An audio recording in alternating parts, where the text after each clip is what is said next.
মাত্র 1 মিনিট আমাদের ফেসবুক অ্যাকাউন্টের নাম কিভাবে চেঞ্জ করা যায় চলেন দেখে নেই। তো আমরা চলে যাবো ফেসবুক অ্যাপসে।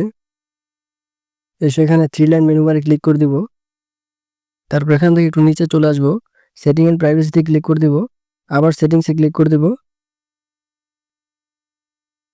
পার্সোনাল ডিটেইলস এখানে ক্লিক করে দিব। প্রোফাইল আইকনে ক্লিক করে দিব। আবারও প্রোফাইলে ক্লিক করে দিব। তারপর এখান থেকে নেমে ক্লিক করে দিব।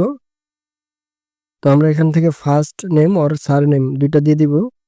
আমরা যেটা দিতে চাই। নাম দেওয়া হয়ে গেলে এখান থেকে আমরা রিভিউ চেঞ্জে ক্লিক করে দিব।